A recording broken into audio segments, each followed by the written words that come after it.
Welcome to अध्यापिका। आज हम लर्निंग एंड टीचिंग के 5th यूनिट यानी अंडरस्टैंडिंग टीचिंग को जानेंगे। अंडरस्टैंडिंग टीचिंग को कवर करेंगे, जिसको हिंदी में हम शिक्षण की समझ भी कहते हैं। आज के सेशन में हम प्रिंसिपल्स ऑफ टीचिंग और टीचिंग से कौन कौन से कॉन्सेप्ट रिलेटेड हैं, उन सारी चीजों के बारे में पढ़ेंगे। तो सबसे पहले तो हम इंट्रोडक्शन ले लेते हैं। हमें पता है कि जो टीचिंग प्रोफेशन है वो डिमांड करता है एक्सपर्ट्स, यानी टीचिंग करने के लिए आपको अपनी सब्जेक्ट की नॉलेज होना बहुत जरूरी है और तभी आप एक्सपर्ट बन पाएंगे।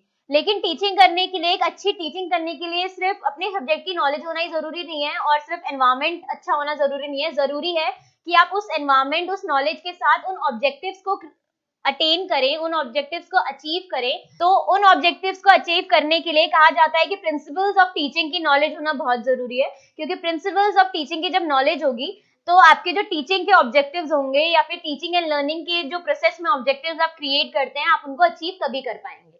तो प्रिंसिपल्स ऑफ टीचिंग, ऐसा क्यों कहा जाता है कि प्रिंसिपल्स ऑफ टीचिंग हेल्प करते हैं ऑब्जेक्टिव्स को अटेन करने में? क्योंकि प्रिंसिपल्स ऑफ टीचिंग यानी शिक्षण के जो सिद्धांत है वो हेल्प करते हैं टीचर को उनकी टीचिंग इफेक्टिव और सक्सेसफुल बनाने में। वो टीचर को गाइड करते हैं, बताते हैं कि चीजें कैसे होंगी और कैसे ऑब्जेक्टिव को अचीव करा जाएगा। वो बताते हैं कि कौन कौन सी कंडीशन टीचर क्रिएट कर सकती है जिसके सपोर्ट से, जिसकी मदद से ज्यादा बच्चों तक टीचर अपनी टीचिंग को पहुंचाएगी इफेक्टिवली और ज्यादा बच्चों की जो लर्निंग होगी वो अच्छी, बेहतर हो पाएगी।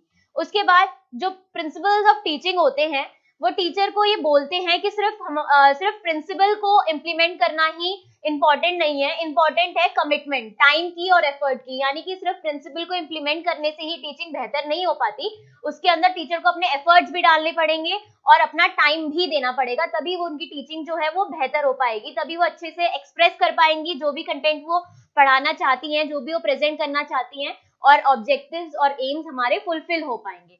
तो ये था हमारा प्रिंसिपल्स ऑफ टीचिंग यानी शिक्षण के सिद्धांत।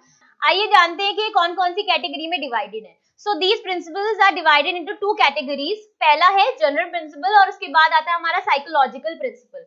तो सबसे पहले जनरल प्रिंसिपल को देख लेते हैं और उनके बारे में एक एक करके मैं आपको एक्सप्लेन करूंगी। तो सबसे पहले हम पढ़ेंगे प्रिंसिपल ऑफ डेफिनेट गोल्स, फिर हम पढ़ेंगे principle of planning, then principle of learning by doing, individual differences principle, correlation, democracy and principle of model representation. तो जो सबसे पहला हमारा प्रिंसिपल है वो है प्रिंसिपल ऑफ डेफिनेट गोल्स, यानी कि निश्चित उद्देश्यों का सिद्धांत। तो ये हमें पता है कि टीचर कोई भी जब कंटेंट प्रेजेंट करने वाली होती है, कोई भी टॉपिक जब बच्चे को सामने वो एक्सप्रेस करने वाली होती है, तो उससे पहले वो कुछ ऑब्जेक्टिव फॉर्मुलेट करती है, कुछ ऑब्जेक्टिव लेकर चलती है अपने साथ कि at the end of the teaching ये बच्चों को चीजें समझ में आ जाएंगी। तो ये बहुत जरूरी है टीचर के लिए कि वो पहले से ही अपने लेसन को जो प्लान कर रही हो उसी टाइम पे वो कुछ ऑब्जेक्टिव फॉर्मुलेट कर ले और उसी ऑब्जेक्टिव्स के बेसिस पे वो स्ट्रेटजीज और मेथड्स को अपनाए, सिलेक्ट करे, ताकि जो उनकी टीचिंग है वो सक्सेसफुली वो कर सके, जो भी ऑब्जेक्टिव वो लेकर चल रही हैं वो सक्सेसफुली अचीव हो सके। तो ये बहुत जरूरी है ऑब्जेक्टिव फॉर्मुलेट करना। ऐसा क्यों माना जाता है? क्योंकि विदाउट ऑब्जेक्टिव जो टीचिंग होगी वो पर्पसफुली अच्छे से नहीं हो पाएगी और कहीं ना कहीं बच्चों की लर्निंग को भी अफेक्ट करेगी। और ये जो ऑब्जेक्टिव होते हैं हमारे, ये सब्जेक्ट टू सब्जेक्ट वेरी करते हैं, यानी कि हो सकता है जो ऑब्जेक्टिव टीचर मैथ्स के लिए लेके चल रही है वो साइंस में अप्लाई ना हो सकता है जो साइंस के हो वो सोशल साइंस में ना हो। तो ऐसा माना जाता है कि जो ऑब्जेक्टिव्स होते हैं टीचिंग के वो सब्जेक्ट टू सब्जेक्ट वेरी करते हैं। तो उसके बाद हमारा आता है प्रिंसिपल ऑफ प्लानिंग यानी नियोजन का सिद्धांत। तो हमें पता है कि प्रॉपर एग्जीक्यूट करने के लिए उससे पहले प्रॉपर प्लानिंग की रिक्वायरमेंट होती है। अच्छे से प्लान करना चाहिए टीचर को अपना लेसन क्लास में एंटर करने से पहले, तभी उनकी जो टीचिंग है वो सक्सेसफुल हो पाएगी, तभी वो अच्छे से कंटेंट को एक्सप्रेस कर पाएंगी, बच्चों के सामने प्रेजेंट कर पाएंगी। और एक सक्सेसफुल टीचिंग के लिए बहुत जरूरी है कि टीचर अपने लेसन को पहले से ही प्लान करके चलती है। इसकी मदद से वो बच्चों को अच्छे से अंडरस्टैंड भी कर सकती है और उनकी लर्निंग में हेल्प कर सकती है। तो इसके अंदर, इस प्रिंसिपल के अंदर 3 चीजें आ जाती हैं कि सिलेक्ट करना कि कौन से कंटेंट को वो प्रेजेंट करने वाली हैं, फिर उसको डिवाइड करना कि किस तरीके से वो आगे प्रोसीड करेंगी, कि सबसे पहले वो क्या पढ़ाएंगी, उसके बाद वो क्या पढ़ाएंगी, और उसके बाद रिवीजन, कि जब ये कंटेंट वो प्रेजेंट कर लें और वो खत्म हो जाए, उसके बाद जब वो फिनिश होने के बाद, कंप्लीट कराने के बाद, ये जरूरी है कि टीचर अपने कंटेंट को जो भी उन्होंने प्रेजेंट करा है उसको वो रिवाइज करवा रही है। तो ये था हमारा प्रिंसिपल ऑफ प्लानिंग यानी नियोजन का सिद्धांत। अब हम जानते हैं principal of learning by doing यानी कि क्रियाओं का सिद्धांत।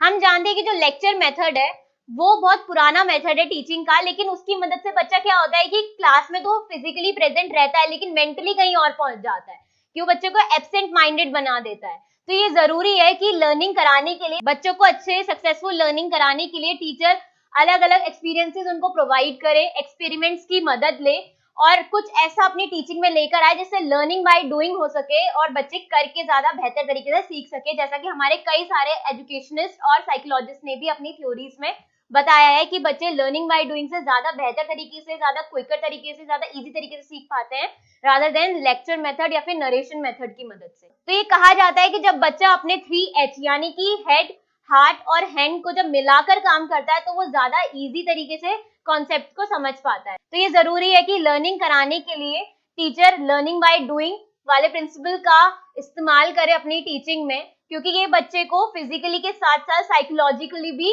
ट्रेन करता है, तैयार करता है, उनकी कॉग्निटिव एबिलिटीज, उनके मेंटल प्रोसेसर को बढ़ाता है, उनको डेवलप करता है, फोस्टर करता है। तो ये था हमारा थर्ड प्रिंसिपल। अब चलते हैं अपने फोर्थ प्रिंसिपल पे। अब जानते हैं प्रिंसिपल ऑफ इंडिविजुअल डिफरेंसेस यानी व्यक्तिगत विभिन्नता का सिद्धांत। हम जानते हैं कि हर बच्चा जो होता है वो यूनिक वे में डिफरेंट होता है, अलग वे में स्मार्ट होता है। हो सकता है क्लास में कुछ बच्चे अच्छा परफॉर्म करते हो और कुछ बच्चा क्लास में अच्छे परफॉर्म ना करते हो, लेकिन वो दूसरी फील्ड्स में अच्छे हो। तो टीचर को ये समझना चाहिए, बच्चों के इंडिविजुअल डिफरेंसेस को उनको समझना चाहिए और उसके अकॉर्डिंग ही अपनी टीचिंग को उनको परफॉर्म करना चाहिए, प्लान करना चाहिए, उन मेथड्स का यूज करना चाहिए। उनको ये इस चीज की नॉलेज होनी बहुत ज्यादा जरूरी है कि हर बच्चे पे एक जैसा मेथड ही काम नहीं करेगा, डिफरेंट बच्चों पे डिफरेंट मेथड्स की जरूरत होगी और हर बच्चा एक ही मेथड से चीजों को नहीं समझ सकता है। तो जब टीचर को प्रिंसिपल ऑफ इंडिविजुअल डिफरेंस की समझ हो जाएगी तो वो टीचिंग को बहुत बेहतर कर सकती है और उसके साथ साथ बच्चों के जो रिजल्ट है उनमें काफी इंप्रूवमेंट देखने को मिलेगी। तो ये था हमारा प्रिंसिपल ऑफ इंडिविजुअल डिफरेंसेस। तो अब बात करते हैं प्रिंसिपल ऑफ कोरिलेशन यानी समन्वय का सिद्धांत के बारे में। तो ये जरूरी है कि टीचर जब अपनी टीचिंग कर रही हो वो टीचिंग करते वक्त अपने सब्जेक्ट को रियल लाइफ यानी एक्चुअल लाइफ की जो सिचुएशन है उनसे कोरिलेट इनडायरेक्टली या डायरेक्टली करके बताए बच्चों को, ताकि जो भी उनकी नॉलेज गेन हो रही हो वो रियल लाइफ में भी उस नॉलेज को जो गेन करा है उन्होंने उसकी मदद से वो प्रॉब्लम्स को सॉल्व कर पाए, यानी कि जो एक फील्ड में सीख रहे हैं वो दूसरी फील्ड में भी उसको यूज कर पाए। अगर मैं इसका एग्जांपल लूं कि जो मैथमेटिकल हमारी कैलकुलेशन होती है वो हमको रियल लाइफ यानी डे टू डे लाइफ की सिचुएशन में कितना ज्यादा हेल्प करती है। जैसे अगर हम शॉपिंग करने जाते हैं और अगर वहां पे लिखा हुआ है कि 25% डिस्काउंट है इस प्रोडक्ट पे, तो हम फटाफट कैलकुलेट कर लेते हैं। तो ये किसकी मदद से हम कर पाते हैं? क्योंकि हमने मैथ्स में ये चीजें सीखी हुई है। तो ये है हमारा प्रिंसिपल ऑफ कोरिलेशन जो टीचिंग को एक्चुअल लाइफ से कोरिलेट करता है। उसके बाद हम पढ़ते हैं प्रिंसिपल ऑफ डेमोक्रेसी यानी जनतंत्र के सिद्धांत के बारे में। हमें पता है कि हमारे एजुकेशन सिस्टम का जो मोटो है वो ये है कि सब बच्चों को इक्वल अपॉर्चुनिटीज मिले एजुकेशन से रिलेटेड। लेकिन क्या ऐसा होता है? नहीं। हमने ज्यादातर मैंने अपनी क्लास में ऐसा देखा था कि हमारी जो टीचर होती थी, सभी टीचर नहीं लेकिन कुछ जो टीचर होती थी वो उन बच्चों को ज्यादा प्रेफर करती थी, उन बच्चों को ज्यादा अटेंशन और वैल्यू देती थी जो बच्चे अच्छा रिजल्ट लेकर आते थे या फिर जिनका सोसाइटी में अच्छा स्टेटस होता था। लेकिन जो बच्चे का अच्छा स्टेटस नहीं है और जो बच्चे या फिर एवरेज परफॉर्म कर रहे हैं उनको टीचर उनको उतना वैल्यू नहीं देती थी, उनको डीमोरलाइज और कर देती थी। तो क्या ऐसा होना चाहिए? नहीं। अगर क्लास में सब बच्चे एक साथ बैठते हैं, एक साथ पढ़ते हैं, तो ये जरूरी है कि टीचर भी सबको इक्वली टाइम देके, इक्वली अपना कंसर्न दिखा के सबको अच्छे से ही ट्रीट करे, एक जैसे ही ट्रीट करे और अच्छे से पढ़ाए। तो ये हमारा प्रिंसिपल ऑफ डेमोक्रेसी कहता है। वो कहता है कि टीचर को ऐसी एप्रोप्रिएट एनवायरनमेंट क्रिएट करना चाहिए जिसमें बच्चों को इक्वल अपॉर्चुनिटीज मिले पढ़ाई से रिलेटेड। तो टीचर को अपने पढ़ाने टाइम हमेशा प्रिंसिपल ऑफ डेमोक्रेसी ध्यान में रखना चाहिए और उसके अकॉर्डिंगली अपनी टीचिंग करनी चाहिए। ऐसा ना हो कि कुछ बच्चों पे वो ज्यादा ध्यान दे रही है और कुछ बच्चों पे वो बिल्कुल भी ध्यान नहीं दे रही, तो वहां पे क्या होगा कि एजुकेशन इक्वली नहीं डिस्ट्रीब्यूट हो पाएगी बच्चों में। तो ये था हमारा प्रिंसिपल ऑफ डेमोक्रेसी। अब हम बात करते हैं प्रिंसिपल ऑफ मॉडल रिप्रेजेंटेशन यानी मॉडल प्रतिनिधित्व का सिद्धांत। तो हमें पता है कि जो लर्नर्स होते हैं वो टीचर के बिहेवियर को ऑब्जर्व करते हैं, उसके बाद उसी बिहेवियर को इमिटेट करते हैं। तो टीचर को ये बात हमेशा अपने माइंड में रखनी चाहिए कि वो बच्चों के सामने ऐसा ही बिहेवियर रिफ्लेक्ट करे जिसमें वो ट्रूथफुलनेस दिखा रही है, डिसिप्लिन दिखा रही है, पोलाइटनेस दिखा रही है, ऑनेस्टी दिखा रही है, जिससे अगर बच्चे सीख भी रहे हैं तो वो अच्छी चीजें टीचर से सीखे, जिससे क्या होगा कि बच्चों का पॉजिटिव एटीट्यूड डेवलप होगा, वो as a good human being निकल कर बाहर आएंगे, जिससे वो एक आइडियल लाइफ की तरफ अगर मैं बोलूं तो वो आगे बढ़ेंगे।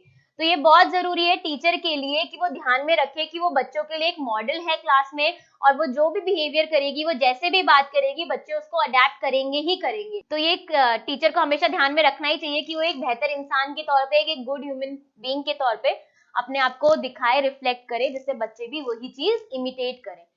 तो ये थे हमारे जनरल प्रिंसिपल। अब हम बात करेंगे साइकोलॉजिकल प्रिंसिपल के बारे में, जिसको हिंदी में हम शिक्षण के मनोवैज्ञानिक सिद्धांत के नाम से हम जानते हैं। तो सबसे पहले आता है प्रिंसिपल ऑफ मोटिवेशन, उसके बाद हम बात करेंगे प्रिंसिपल ऑफ इंटरेस्ट, फिर principle of repetition and exercise, principle of feedback and reinforcement, principle of variety and principle of sympathy and kindness.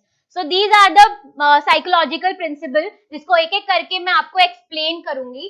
तो स्टार्ट करते हैं प्रिंसिपल ऑफ मोटिवेशन के साथ, यानी अभिप्रेरणा के सिद्धांत के साथ। सो किसी भी टीचिंग लर्निंग प्रोसेस को सक्सेसफुल बनाने के लिए मोटिवेशन बहुत इंपॉर्टेंट रोल प्ले करता है। टीचर के साथ साथ बच्चों का भी मोटिवेटेड होना बहुत जरूरी है। बच्चों को मोटिवेशन टीचर के द्वारा मिल सकती है या इंट्रिंसिक मोटिवेशन हो सकती है, जो टीचर के अंदर भी हो सकती है कि क्या वो अपने काम को लेके सेटिस्फाइड है, कि क्या उन्होंने जो क्लास में प्रेजेंट कराया या कोई भी टॉपिक जो वो पढ़ाया है उन्होंने, क्या उन्होंने ठीक तरह से पढ़ाया। तो ये सारी चीजें इंट्रिंसिक मोटिवेशन के अंदर आ जाती हैं। तो ये बहुत जरूरी है कि टीचर के साथ साथ बच्चा भी मोटिवेटेड रहे, तभी वो लर्निंग अपनी अच्छे से कर पाएगा। Otherwise all the efforts will go in the when only, जिससे क्या होगा कि टीचिंग जो है वो वेस्ट हो जाएगी और बच्चा अच्छे से नहीं सीख पाएगा चीजों को, अगर वो मोटिवेट ही नहीं होगा। तो ये था हमारा प्रिंसिपल ऑफ मोटिवेशन। इसके बाद हम बात करते हैं प्रिंसिपल ऑफ इंटरेस्ट के बारे में, यानी रुचि के सिद्धांत के बारे में। तो जैसे मोटिवेशन बहुत जरूरी है, वैसे इंटरेस्ट भी बहुत जरूरी है टीचिंग लर्निंग प्रोसेस को सक्सेसफुल बनाने के लिए। और ये टीचर की ड्यूटी होती है कि वो इस तरीके से अपने कंटेंट को और टॉपिक को प्रेजेंट करे जिससे बच्चों का इंटरेस्ट जो है वो डेवलप हो पाए, क्लास में बच्चे अटेंटिव रहे, अटेंशन के साथ टीचर को सुने और देखें जो भी एक्सपेरिमेंट वो कर रही हैं, जो भी एक्सपीरियंसेस वो उनको प्रोवाइड कर रही हैं। फॉर एग्जांपल लेक्चर मेथड से बच्चे बोर हो जाते हैं, तो टीचर को डिमॉन्स्ट्रेशन मेथड यूज करना चाहिए, या फिर एक्सपेरिमेंट्स की मदद से, एक्सपीरियंसेस की मदद से, रोल प्ले करवा के, प्ले वे मेथड से, ये सारे मेथड्स यूज कर सकती है टीचर अपनी क्लास को इंटरेस्टिंग बनाने में। तो ये है प्रिंसिपल ऑफ इंटरेस्ट। अब हम पढ़ेंगे principle of repetition and exercise के बारे में, यानी अभ्यास एवं आवृत्ति का सिद्धांत। तो अगर टीचर चाहती है कि जो भी उन्होंने बच्चों को पढ़ाया है लॉन्ग टर्म के लिए उनकी दिमाग में रहे, वो याद रखें उस चीज को, तो ये जरूरी है कि टाइम टू टाइम बच्चों की एक्सरसाइज हो रही है, वो क्लास में उस टॉपिक को रिपीट करवा रही है। तो इससे क्या होगा कि ज्यादा टाइम तक बच्चे उस चीज टॉपिक को दिमाग में रिटेन कर पाएंगे। और ऐसा माना भी जाता है कि रिवीजन और रिकैप्सुलेशन की मदद से बच्चे जो हैं वो ज्यादा टाइम तक इंफॉर्मेशन स्टोर कर पाते हैं। तो यही हमारा प्रिंसिपल ऑफ रिपीटिशन एक्सरसाइज कहता है। अब हम बात करेंगे principle of feedback and reinforcement, यानी प्रतिपुष्टि एंड पुनर्बलन का सिद्धांत। तो हमें पता है कि रीइंफोर्समेंट बहुत जरूरी है क्लास में। बच्चों को जब एक टीचर टीचिंग करा रही होती है, टीचिंग एंड लर्निंग प्रोसेस में काफी इंपॉर्टेंट माना जाता है, तो टीचर को टाइम टू टाइम क्लास में रीइंफोर्समेंट करानी चाहिए, और स्टूडेंट को नॉलेज होनी चाहिए अपने रिजल्ट के बारे में भी, मतलब जो भी उन्होंने टॉपिक पढ़ा है, जो भी उनके रिजल्ट आए हैं टेस्ट में, एग्जाम में, तो उनको उसकी नॉलेज होनी चाहिए, उनको पता होनी चाहिए कि कहाँ कहाँ पे वो उनके माइनसेस आए हैं, कहाँ कहाँ पे वो लैक कर रहे हैं, क्या क्या ड्रॉबैक्स है उनके, जिससे वो उन पे वर्क कर पाए और जब दोबारा रिजल्ट आए तो वो उसको इम्प्रूव कर पाए।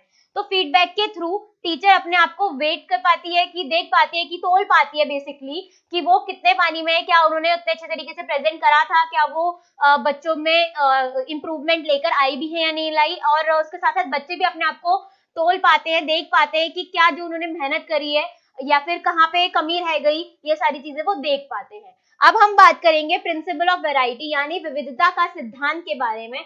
ये जो प्रिंसिपल है ये क्लास में लाइफ लेकर आता है, एक पॉजिटिव एटमॉस्फेयर, एक हैप्पी एटमॉस्फेयर क्रिएट करता है, कि क्योंकि हमें पता है कि जो टीचर एक सेम मेथड के साथ क्लास में जिनको पढ़ा रही होगी, बच्चों को जो पढ़ा रही होगी, उससे क्या होगा कि क्लास में बोर हो जाएगा, क्लास में एक बोरिंग इन्वायरमेंट क्रिएट हो जाएगा, बच्चे ध्यान नहीं देंगे, फिजिकली तो होंगे लेकिन मेंटली कहीं और अवेलेबल होंगे।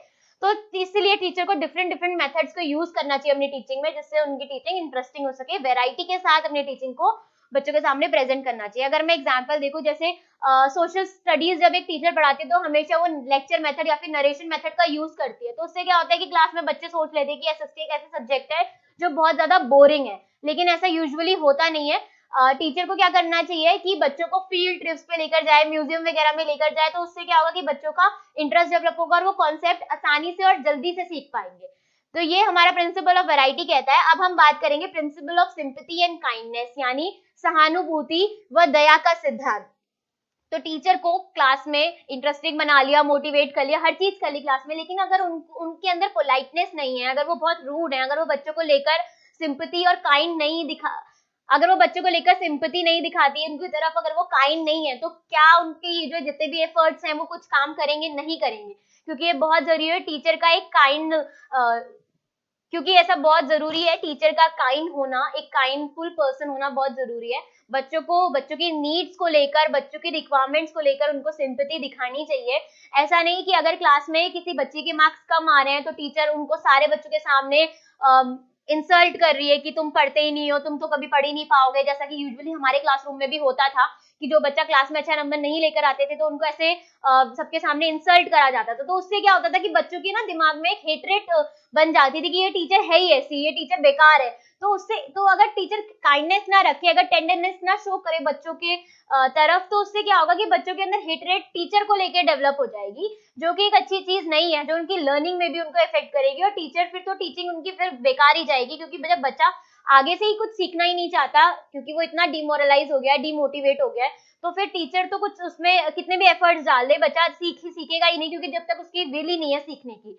तो यही हमारा principal of sympathy and kindness कहता है कि टीचर जो है उसको बच्चों की नीड्स को लेकर थोड़ी सिंपैथी दिखानी चाहिए, बच्चों की तरफ थोड़ा काइंड होना चाहिए, उनको बच्चों को डांटना नहीं चाहिए, हर चीज को लेकर नैग नहीं करना चाहिए, क्योंकि उससे क्या होता है बच्चों के अंदर एक नफरत की भावना, एक डिसलाइकनेस डेवलप हो जाती है, जो कि अच्छा नहीं है। और इसलिए टीचर को हमेशा बच्चों की क्लास में जाने से पहले और बच्चों को पढ़ाने के टाइम पे भी सिंपैथी और काइंडनेस का जो प्रिंसिपल है उसको हमेशा दिमाग में रखना चाहिए।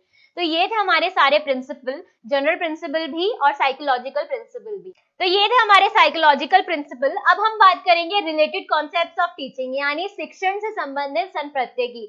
आज हम ट्रेनिंग, कंडीशनिंग, इंस्ट्रक्शन और इंडोक्ट्रिनेशन के बारे में बात करेंगे और जानेंगे कि ये टीचिंग से रिलेटेड तो है, लेकिन फिर भी कितने ज्यादा डिफरेंट है। तो सबसे पहले हम टीचिंग को पढ़ लेते हैं एक बार दोबारा।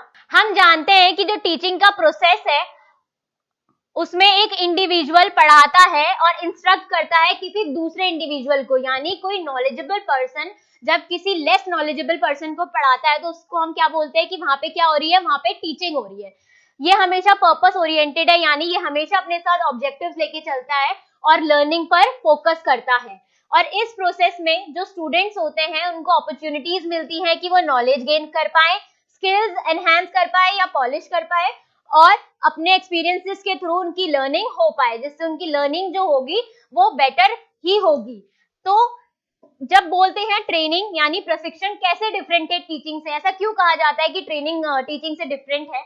ऐसा इसलिए बोला जाता है कि टीचिंग जो है वो मोस्टली थ्योरेटिकल ही होती है, यानी टीचिंग जब करी जाती है वो हमेशा, हम देखोगे हमारे पास हमेशा बुक्स होती है, हम बुक्स में से ही पढ़ के हमेशा उसी चीज को एक्सप्लेन कर रहे होते हैं, उसी चीज से नॉलेज ले रहे होते हैं। लेकिन जब ट्रेनिंग की बात आती है तो ट्रेनिंग को हमेशा प्रैक्टिकल बोला जाता है, कि यानी ट्रेनिंग वो एक प्रोसेस है जिसमें हम लोग सीखते हैं, लेकिन सीखते कैसे हैं? प्रैक्टिकली चीजों को करके सीखते हैं, यानी यहाँ पे लर्निंग बाय डूइंग होता है। उसके बाद होता है हमारा टीचिंग फिल्स माइंड, यानी टीचिंग हमारे दिमागों को नॉलेज से भरती है, लेकिन ट्रेनिंग क्या करती है? हमारी हैबिट्स को शेप करती है, हमें शेप करती है कि कैसे हम चीजों को करेंगे, कैसे हमें चीजों को ऑपरेट करना है। टीचिंग हमेशा ध्यान देती है, फोकस करती है नॉलेज एंड विजडम से, लेकिन जब ट्रेनिंग की बात आती है तो ट्रेनिंग स्ट्रेस करती है कि कैसे स्किल्स को एक्वायर करें और उनको एनहांस करें, और अपनी एबिलिटी को एक्वायर करके उनको एनहांस कर पाएं। टीचिंग यूजुअली रेफर करता है क्लासरूम लर्निंग से, यानी टीचिंग जो होती है वो क्लासरूम लर्निंग में होगी, लेकिन जब हम ट्रेनिंग की बात करते हैं तो हो सकता है ट्रेनिंग हमारी वर्कशॉप में हो रही हो, सेमिनार्स में हो रही हो, या कहीं फील्ड पे जाके हो रही हो। यानी कि अगर हम बोले तो ट्रेनिंग एक स्पेसिफिक एरिया के लिए ही की जाती है। जैसे फॉर एग्जाम्पल अगर मैं एग्जाम्पल लूं, जैसे जो लोग HM करते हैं यानी होटल मैनेजमेंट करते हैं, तो उनका एक पीरियड आता है जब उनको ट्रेनिंग पे जाना होता है, जब वो एक्चुअली होटल में जाके सीखते हैं कि काम वो करेंगे कैसे, तो वहां पर उनकी क्या हो रही है, वहां पे उनकी ट्रेनिंग हो रही है। उन्होंने पहले लर्न कर लिया, उनकी टीचिंग हो गई, जब उन्होंने बुक से सीख लिया कि कैसे कैसे चीजें होंगी, लेकिन जब वो होटल्स में गए ट्रेनिंग के लिए, तब उनको स्पेसिफिकली पता चला कि कैसे उनको अब जो उन्होंने सीखा है वो उनको करेंगे कैसे एक्चुअली में। तो ये है ट्रेनिंग, और ये कैसे डिफरेंट थी टीचिंग से, ये मैंने अभी आपको बताया। उसके बारे में बात करेंगे कंडीशनिंग यानी अनुबंधन के बारे में। ये एक ऐसा प्रोसेस है जिसको हम बिहेवियरल चेंज की टर्म में डिफाइन करते हैं, जहाँ पे जो हमारा रिस्पॉन्स होता है वो ज्यादा फ्रीक्वेंट होता है एक गिवन एनवायरमेंट में, यानी अगर मैं बोलूँ कि री इन्फोर्समेंट के रिजल्ट के मुताबिक। अगर मैं इसको सिंपल करके आपको बताऊं तो बेसिकली ये यूज होता है जब हमें बच्चों के बिहेवियर और हैबिट्स को फॉर्म करना हो, बच्चों की लर्निंग करानी हो बिहेवियर या हैबिट से रिलेटेड, बच्चों के अंदर हमें मॉडिफिकेशन लाना हो यानी बिहेवियर चेंजेस लाने हो, और ये हमेशा स्टिमुलस एंड रिस्पॉन्स यानी कोई भी कंडीशन देंगे जब बच्चे को कैसे भी एनवायरमेंट में डालेंगे और उसका क्या रिस्पॉन्स रहेगा, ये उसी के रिलेशनशिप पे बेस्ड होता है कंडीशनिंग। अब जानते हैं कि ये टीचिंग से कैसे डिफरेंट है, क्योंकि टीचिंग हमेशा हमें पता है कि एम करते हैं कि बच्चे का पोटेंशियल की डेवलपमेंट हो, बच्चों की इंटेलेक्चुअल डेवलपमेंट हो, लेकिन जो कंडीशनिंग जो एम करती है वो हमेशा एम करती है कि बच्चे का जो बिहेवियर में है चेंजेस आए, बच्चों ने जो ऑब्जर्व बिहेवियर करा है या फिर कोई भी बच्चों के अंदर हैबिट हमें फॉर्म करनी हो, तब हम कंडीशनिंग का यूज करते हैं। टीचिंग का जो स्कोप है वो बहुत ब्रॉड माना जाता है, लेकिन वहीं अगर हम बात करें कंडीशनिंग की तो इसका स्कोप काफी नैरो माना जाता है। रीइंफोर्समेंट टीचिंग के लिए ज्यादा जरूरी नहीं है, लेकिन जब कंडीशनिंग की बात आती है तो रीइंफोर्समेंट बहुत ज्यादा जरूरी है। रीइंफोर्समेंट पॉजिटिव भी हो सकती है, नेगेटिव भी हो सकती है। Repetition of taught subject matter is not important in teaching, की अगर हो सकता है कि कुछ टीचर ऐसी होती है क्लास में कि क्लास में आके पढ़ा देती है, लेकिन वो रिपीटेशन नहीं करती जो भी उन्होंने सब्जेक्ट मैटर पढ़ाया है बच्चों को, क्योंकि वो मानती है कि वो इतना जरूरी नहीं है, बच्चे खुद से कर लेंगे। लेकिन जब कंडीशनिंग की बात आती है तो उसमें जरूरी है कि बार बार बिहेवियर को रिपीट करके बच्चों के सामने रखें, ताकि बच्चे उसको अच्छे से एक्वायर कर पाए। ऐसा माना जाता है, जैसे हमने थ्योरी पढ़ी है बेंडूरा की, तो उसमें भी उन्होंने यही बताया था कि जो बच्चे हैं वो जब बार बार एक अडल्ट का बिहेवियर देख रहे हैं उसके बाद ही वो उसको इमिटेट कर रहे हैं। टीचिंग में इवेल्युएशन क्वालिटेटिव और क्वांटिटेटिव टेक्निक की मदद से करी जाती है, लेकिन जब बात आती है कंडीशनिंग की तो इसमें इवेल्युएशन इसी बेसिस पे होती है कि कितना बच्चे ने वो बिहेवियर सीखा है या कितनी बच्चे ने वो हैबिट सीखी है जो एक टीचर उसके अंदर लेकर आना चाहती है। अब हम बात करेंगे इंस्ट्रक्शन की यानी अनुदेशन की। Instruction is closely related to training, यानी कि इंस्ट्रक्शन जो है वो ज्यादा रिलेटेड है ट्रेनिंग के साथ।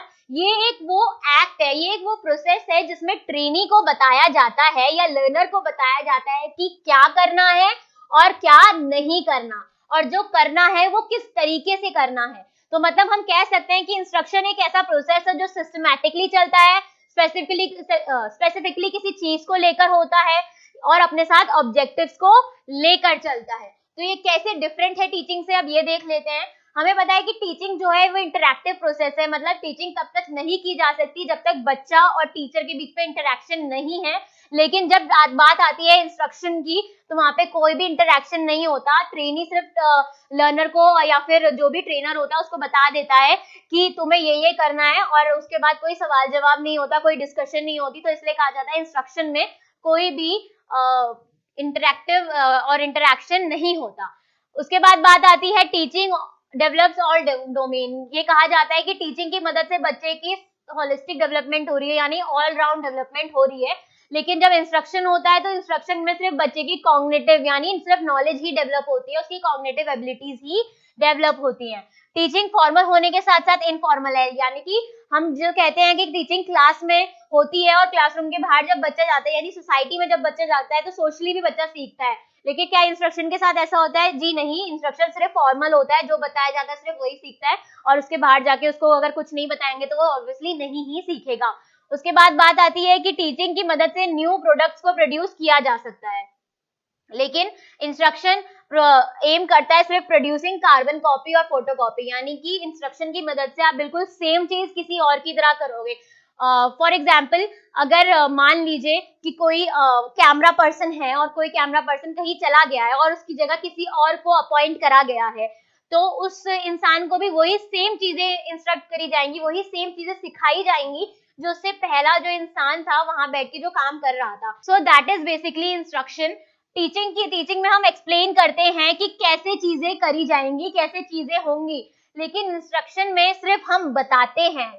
Instruction is telling how something is done. इसमें कोई एक्सप्लेनेशन नहीं होती, इसमें सिर्फ बताना होता है कि कैसे चीजें होंगी। टीचिंग एक ऐसा प्रोसेस है जो कभी खत्म नहीं हो सकता और ये हमेशा लाइफ लॉन्ग चलता ही रहता है, लेकिन एक इंस्ट्रक्शन एक ऐसा प्रोसेस है जो गोल ओरिएंटेड होता है, अपने साथ कुछ गोल्स, कुछ ऑब्जेक्टिव, कुछ एम्स लेके चलता है, और जब वो गोल अचीव हो जाता है तो वो प्रोसेस उसी समय एंड पे आ जाता है। तो ये था हमारा instruction. So indoctrination is to teach someone to fully accept the ideas, opinions and beliefs of a particular group and not considers other. सो ये कह रहा है कि इंडोक्ट्रिनेशन एक वो प्रोसेस है जिसमें एक इंसान को, किसी इंडिविजुअल को सिखाया जाता है कि वो फुल्ली तरीके से, यानी पूरे तरीके से एक्सेप्ट कर ले किसी आइडिया को, किसी ओपिनियन को या किसी बिलीफ को, और वो बिलीफ सिर्फ पर्टिकुलरली एक ही ग्रुप से रिलेटेड होंगे और उसमें दूसरे लोगों को कंसिडर नहीं करा जाएगा। ये बेसिकली रिलीजन के टाइम पे हम इस वर्ड को ज्यादा यूज करते हैं जब हम रिलीजन से रिलेटेड बात करते हैं, क्योंकि ऐसा माना जाता है कि ये रेफर करता है ब्रेन वॉशिंग से, यानी कि एक इंसान का बिल्कुल अच्छे तरीके से ब्रेन वॉश कर दो और उसको पर्टिकुलरली किसी एक ही चीज से रिलेटेड उसको एक्सेप्ट कराओ, उसके आइडियाज, उसके ओपिनियन, उसके बिलीव्स, और दूसरों को कंसिडर बिल्कुल भी मत करो और सिर्फ एक ही चीज के बेसिस पे उसका बिल्कुल फर्म बिलीव कर देते हैं, उसको उसके क्या कहते हैं बिल्कुल आइडियाज, मैं बोलूं ओपिनियंस के फॉर्म कर देते हैं। सो इसके लिए क्या करा जाता है, इसके लिए कॉन्टिन्यूसली आइडियाज उसके दिमाग में डाले जाते हैं, बार बार उसको वही बात बताई जाती है, जिससे लर्नर जो है वो फर्म बिलीवर्स बन जाते हैं कि वो मान लेते हैं कि हाँ यही चीज सच है और जो दूसरे बोल रहे हैं वो गलत है। तो ये है इंडोक्ट्रिनेशन। तो अब हम देख लेते हैं कि इंडोक्ट्रिनेशन कैसे डिफरेंट है टीचिंग से। सो हमें पता है कि teaching is about communication of information and ideas, यानी टीचिंग में हम कम्युनिकेट करते हैं अलग अलग इंफॉर्मेशन, आइडियाज को, और उसके बाद उसमें क्वेश्चन भी उठाते हैं और उसको उधर डिस्कशन भी होती है। लेकिन जब बात आती है इंडोक्ट्रिनेशन की तो वहां पर सिर्फ बात होती है, तो बिलीव्स की बात होती है और वहां पे कोई भी डिस्कशन नहीं होती, कोई भी क्वेश्चन नहीं होता, क्योंकि पर्टिकुलरली आपको एक ही ग्रुप की बात माननी है और आप दूसरों को कंसिडर बिल्कुल भी कर ही नहीं रहे हो।